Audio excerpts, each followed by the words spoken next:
नमस्कार, हमारे चैनल में आपका स्वागत है। मैं हूं रामचंद्र मौर्य। साथियों, आज की खबर और विश्लेषण चौंकाने वाला है। सब्सक्राइब कर लीजिए चैनल को। और आज हम बताएंगे कि किस तरह से भारतीय जनता पार्टी संविधान को तिल तिल खत्म कर रही है। आज लोकसभा राज्यसभा में हंगामा खड़ा हो गया। बजट सत्र चल रहा है और इस दौरान सांसदों को जो संविधान की प्रति उपलब्ध कराई गई उसमें से बहुत से शब्द गायब, बहुत से नए शब्द और वाक्य जोड़े गए हैं। यानी संविधान की हत्या तिल तिल कर रहे हैं। संविधान एकाएक बदल नहीं सके क्योंकि इनके पास 2024 में जनादेश नहीं था।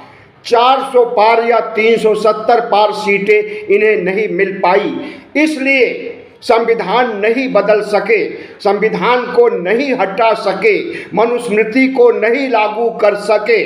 तो अब ये संविधान की हत्या तिल तिल कर रहे हैं। संविधान के शब्दों में, संविधान के वाक्यों में अपने अनुकूल बातें डाल रहे हैं और जो संविधान का मौलिक स्वरूप है उसके साथ खिलवाड़ कर रहे हैं। भारतीय जनता पार्टी और आरएसएस ने संविधान को कभी नहीं पसंद किया है। यह इनकी सियासी मजबूरी है कि प्रधानमंत्री नरेंद्र मोदी ने 2024 में शपथ ग्रहण के पहले संविधान को माथे से लगाया, संविधान को सजदा किया, संविधान के सामने सिर झुकाया। लेकिन इनकी नीयत तो वही है जो कि लोकसभा चुनाव के दौरान कुछ भारतीय जनता पार्टी के सांसदों ने व्यक्त किया था कि हमें 400 पार सीटें दीजिए, हम संविधान को बदल देंगे। संविधान आज जब सांसदों के हाथ में आया तो उन्होंने हंगामा खड़ा कर दिया और मल्लिकार्जुन खड़गे, प्रमोद तिवारी, टीएमसी की सागरिका घोष आदि तमाम सांसदों ने जबरदस्त इसका विरोध किया और संविधान की हत्या का आरोप लगाया, साथ ही संसद का बहिष्कार भी किया। हम समझते हैं कि आज की घटना कोई नई घटना नहीं है। प्रधानमंत्री नरेंद्र मोदी जब से प्रधानमंत्री बने हैं 2014 से, तब से अनेकों बार जंतर मंतर पर संविधान जलाया गया आरएसएस के द्वारा, भगवा गैंग के द्वारा। उन पर कोई कार्रवाई नहीं की गई। लेकिन नया संसद भवन बन करके तैयार होता है तो उस संसद भवन में जब पुराने संसद भवन से सांसद आ करके प्रवेश करते हैं, एंट्री करते हैं, तो उन्हें जो संविधान की प्रति दी गई उस संविधान की प्रस्तावना से धर्मनिरपेक्षता शब्द गायब थे, समाजवादी शब्द गायब, सामाजिक न्याय शब्द गायब। यानी संविधान की आत्मा पर चोट करने का दुस्साहस किया प्रधानमंत्री नरेंद्र मोदी की सरकार ने।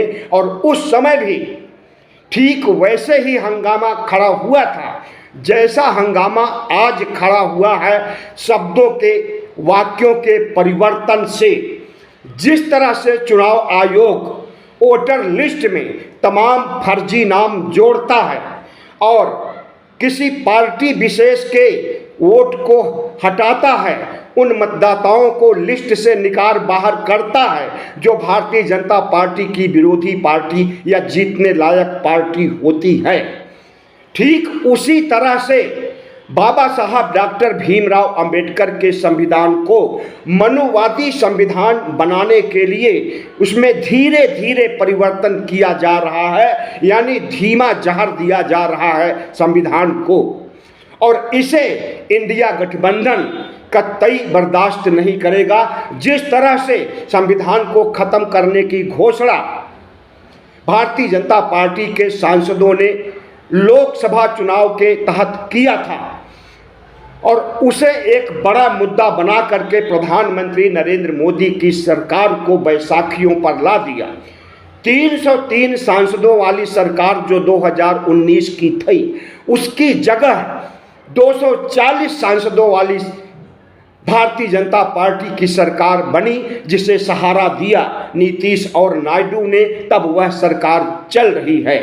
लेकिन जिस तरह से भारतीय जनता पार्टी और आरएसएस के तमाम नेता सांसद संविधान के साथ मजाक कर रहे हैं, जिस तरह से संविधान को तिल तिल मारने की कोशिश कर रहे हैं, हमें लगता है कि अब वह एक बड़ा मुद्दा बनेगा। और अगर ऐसा होता है तो माना जाएगा कि भारतीय जनता पार्टी अपनी कब्र खुद ही खोदी है और उस कब्र में उसका दफन होना सुनिश्चित है।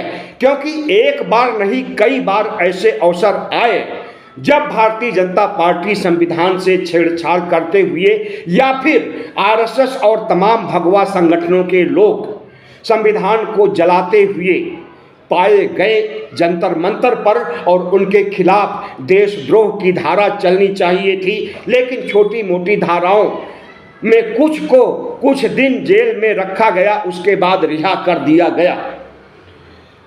प्रधानमंत्री नरेंद्र मोदी का आपातकाल, अघोषित आपातकाल जो 2014 से चल रहा है, इसकी खास वजह है हिंदू राष्ट्र बनाना। भारतीय जनता पार्टी आरएसएस के निर्देश पर इस धर्मनिरपेक्ष देश को हिंदू राष्ट्र बनाने के लिए सबसे पहले संविधान की हत्या करेगी और संविधान को खत्म करेगी या संविधान का परिवर्तन करेगी, संविधान की जगह मनुस्मृति लागू करेगी, तभी हिंदू राष्ट्र बन सकता है।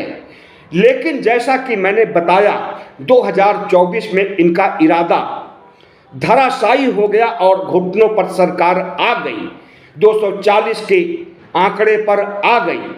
अगर यह आगे भी इस तरह का कुत्सित प्रयास करेंगे तो निश्चित रूप से अगली बार तो इन्हें बैसाखियों पर भी सरकार बनाने का अवसर नहीं मिलने वाला है। क्योंकि संविधान ओबीसी एससी एसटी के लिए जीवन मरण का प्रश्न है, करो या मरो का प्रश्न है। बाबा साहब डॉक्टर भीमराव अंबेडकर के अपमान और उनकी विचारधारा के खिलाफ है। आपने देखा होगा कि पिछले संसद सदस्य में पिछले संसद के अधिवेशन में किस तरह से अमित शाह जो इस देश के गृह मंत्री हैं, उन्होंने डॉक्टर भीमराव अंबेडकर का अपमान किया था। अंबेडकर अंबेडकर अंबेडकर अंबेडकर करते रहो, अगर इतना नाम भगवान का लोगे तो 7 जन्म तक स्वर्ग मिलेगा। इस तरह से डॉक्टर भीमराव अंबेडकर को ही नहीं बल्कि संविधान को भी अपमानित करने का कुत्सित प्रयास भारतीय जनता पार्टी के नंबर 2 नेता और चाणक्य माने जाने वाले अमित शाह ने किया था। लेकिन इस संविधान विरोधी गतिविधियों में कोई परिवर्तन नहीं आ रहा है। जैसे ही इन्हें मौका मिलता है, संविधान के साथ छेड़छाड़ कर देते हैं। अब इस देश के ओबीसी एससी एसटी तक अगर यह बात पहुंच जाती है कि संविधान को तिल तिल मारा जा रहा है, संविधान के शब्दों को वाक्यों को हटाया जा रहा है और उसमें भारतीय जनता पार्टी अपनी विचारधारा के अनुसार अपने शब्दों अपने वाक्यों को जोड़ रही है, तो यह एक बहुत बड़ी त्रासदी है, बहुत बड़ा विपदा है। संविधान के साथ खिलवाड़ करना नरेंद्र मोदी को भारी पड़ेगा, आरएसएस को भी भारी पड़ेगा।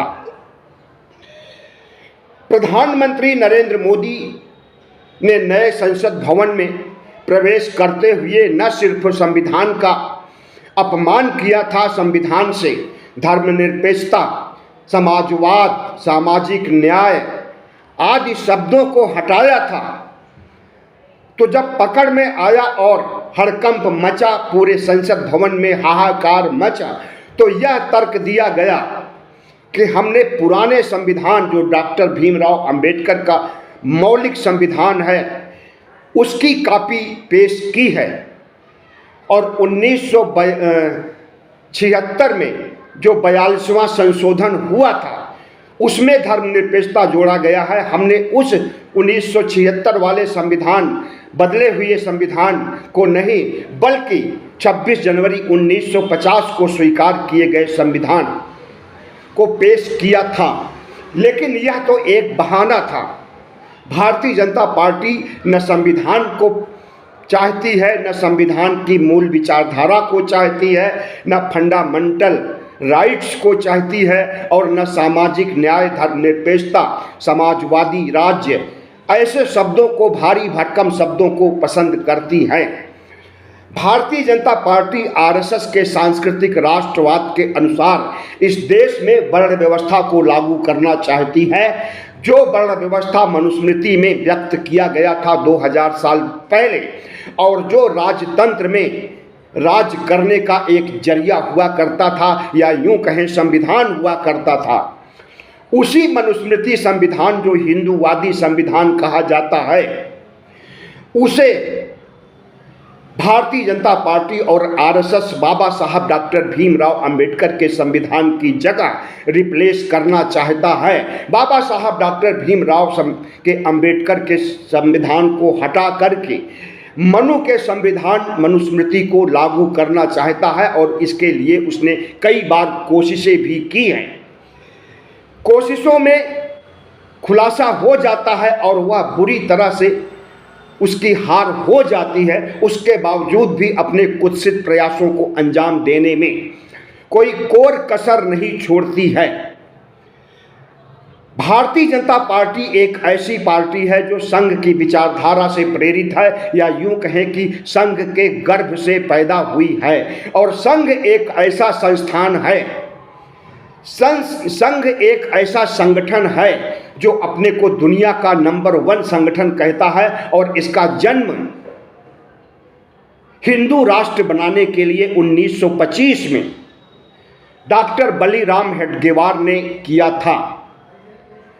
और जन्म के बाद से लगभग 100 साल पूरे हो गए। इसी अक्टूबर में, 2025 के अक्टूबर में आरएसएस के 100 साल पूरे होने वाले हैं। और इन 100 साल पूरे होते होते आरएसएस चाहता है कि संविधान को बदल दिया जाए और हिंदू राष्ट्र बनाया जाए, मनुस्मृति को लागू कर दिया जाए।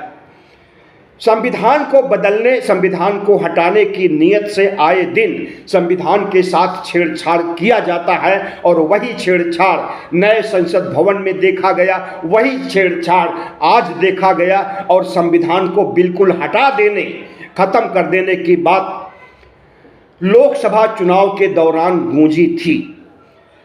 भारतीय जनता पार्टी का यह साजिश, यह षड्यंत्र इंडिया गठबंधन किसी भी रूप में सफल नहीं होने देगा।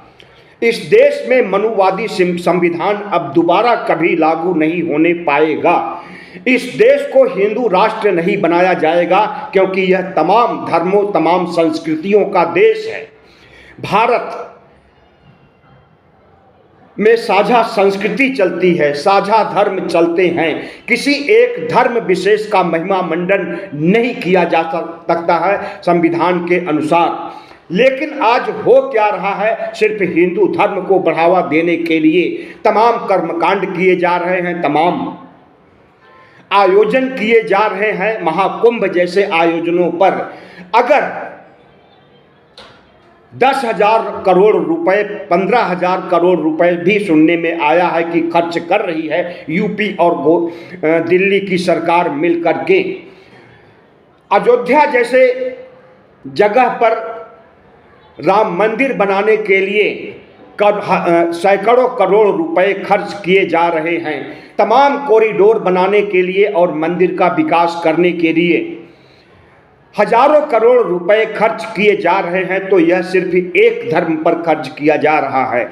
यहाँ तक कि दिवाली के दिन जो दिए जलाए जाते हैं, अयोध्या को दुल्हन की तरह सजाया जाता है, यह सब भी सरकारी पैसे से किया जाता है। लेकिन इस्लाम धर्म पर कितना खर्च किया जाता है? अभी तो इस्लाम धर्म की वह मस्जिद भी बनने का सिलसिला शुरू नहीं हुआ जिसे बाबरी मस्जिद की जगह सुप्रीम कोर्ट ने जगह मुहैया कराई थी।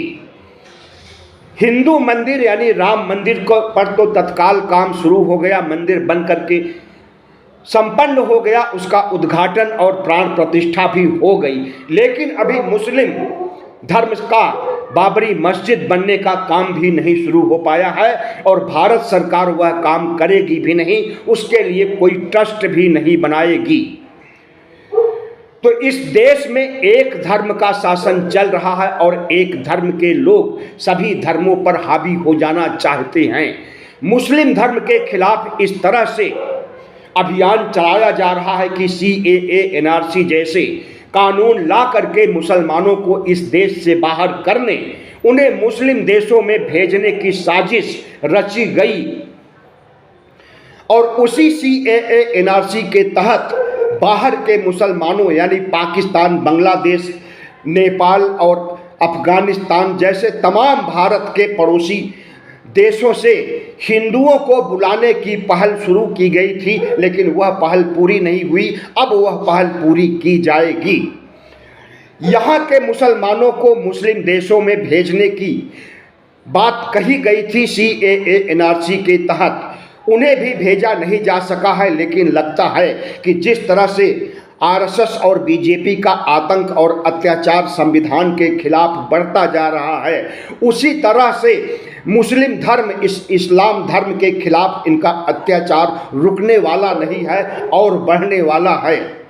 यह अब पूरी कोशिश करेंगे कि मुसलमानों को मुसलमानों के देश में भेज दिया जाए, लेकिन हमें लगता है वह कोशिश भी कामयाब नहीं होगी। और अगर इनकी यह कोशिश कामयाब नहीं होगी तो यह चाहेंगे कि मुसलमानों को, बौद्धों को, सिखों को, जैनियों को, जितने भी धर्मावलंबी इस देश में हैं, सबको दोयम दर्जे का इंसान बना दिया जाए। और दोयम दर्जे का इंसान बनाने का सबसे बड़ा रास्ता, उनकी नागरिकता खत्म कर दीजिए, उनके राजनीतिक अधिकार छीन लीजिए। नागरिकता खत्म होने पर न वो वोट दे सकेंगे, न चुनाव लड़ सकेंगे और न संविधान के मुताबिक किसी संवैधानिक पद पर बैठ सकेंगे। तो भारतीय जनता पार्टी जो कुछ करती है एक बड़े उद्देश्य को लेकर के करती है। और अगर संविधान को तिल तिल मारने, संविधान को धीरे धीरे खत्म करने, संविधान को मीठा जहर देने की कोशिश कर रही है और उस कोशिश में पकड़ी गई है, तो राज्यसभा के सभापति जगदीप धनखड़ पैदा होते हैं और वह मल्लिकार्जुन खड़गे को जबरन बैठाना चाहते हैं। सागरिका घोष जो TMC की सांसद हैं, उन्होंने भी इस मुद्दे को उठाना चाहा तो उन्हें भी दबाने का प्रयास किया। लेकिन हम समझते हैं दलदल में फंसने के बाद जैसे कोई निकल नहीं सकता है और जैसे जैसे वह निकलने की कोशिश करता है वैसे वैसे वह दलदल में और नीचे धंसता जाता है। तो भारतीय जनता पार्टी आज हिंदू राष्ट्र बनाने के लिए, संविधान को खत्म करने के लिए, मनुस्मृति को लागू करने के लिए एक ऐसे दलदल में फंस गई है जिसमें से वह निकलने का प्रयास करेगी लेकिन निकल नहीं पाएगी और अंततः उस दलदल में डूब करके भारतीय जनता पार्टी का सियासी चरित्र खत्म हो सकता है। बहुत बहुत धन्यवाद। वीडियो अच्छा लगा हो तो इसे सब्सक्राइब कीजिएगा, लाइक कीजिएगा और शेयर कीजिएगा। धन्यवाद।